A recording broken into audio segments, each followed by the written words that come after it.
Hi folks, today I'd like to talk a little bit about the worm shockers that I have for sale on eBay.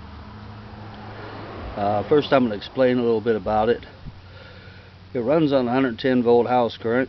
You just plug it into an extension cord, take it outside. It comes with about 5 foot of cord. The main thing you have to watch out for is a steel electrode. This electrode right here, if it's plugged in, sometimes you can grab it, you might not get a shock. Other times, if your feet are wet or something like that, you might get a little buzz, but there is a chance that you can be electrocuted and die from touching this rod right here.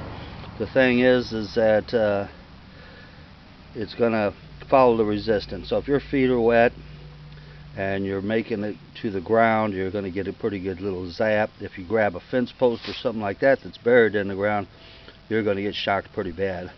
So never ever touch this when it's plugged in. Actually, I suggest not touching it at all when it's plugged in, even though this is the handle is always well insulated, and I check the retaining screw for the cord to make sure there's no power there in case it accidentally got shorted out as it was being made or what have you. The first thing you want to do is make sure you have worms in the area. I have a lot of people that order them, and I don't know if they just think that the worms are going to magically appear, which they won't.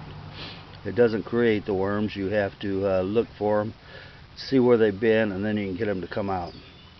Now what I'm going to do is show you what to look for. Over here you'll see the ground's disturbed. That's because we had a pretty good rain last night. And those are holes where night crawlers have came up. So what I'm going to do is now I'm going to put this in the ground, and then I'm going to plug it in, and we're going to wait a few minutes and see what happens. So put it in the ground right there, just about that far. I'm going to plug it in, and in a few minutes we should see something happening in some of these holes. Now if the ground's dry, there's one that's tried to come out, but if the ground's dry, they're going to take a little longer to come out. If the ground's got a lot of moisture in it, naturally they're going to come out quicker. Generally this will cover an area about 5 or 6 square feet, up to 10 square feet, depending on how much moisture is in the ground. There you see one worm trying to come out of the ground there. Little guy, he's coming out.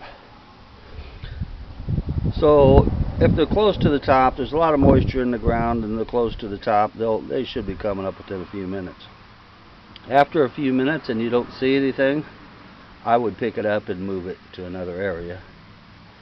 And some of them are going down. The ones that are heading down, if they're too far in the ground, they're not going to be coming up. So best bet, there's more coming up. There's one over there, one down here. But the best bet is just to look around and see what looks like a good area. It looks like they've been coming up quite a bit, and like I said, after a few minutes, if you don't see any worms coming up, then just move to another area, and you're going to have plenty of worms for a little fishing outing. Got another one coming up over here,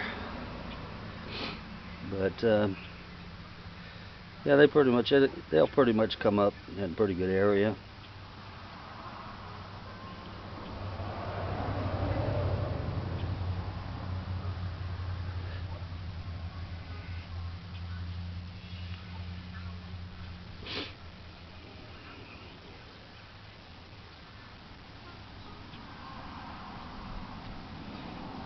There's a few coming up there. You'll even get little bitty tiny guys coming out.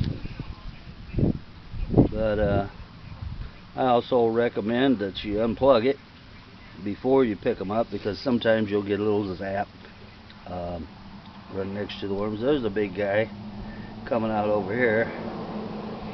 I don't know if you can see him or not, but he's trying to get out of there. Anyway, That pretty much explains it. If you have any questions, you can contact me, or just put your remarks or whatever down below. And I appreciate you stopping by and taking a look. And if you're interested in purchasing one of these, just look up worm shockers on eBay and you'll see my my listing on there. So anyway, have a nice day. I appreciate you stopping. Thanks a lot. Bye.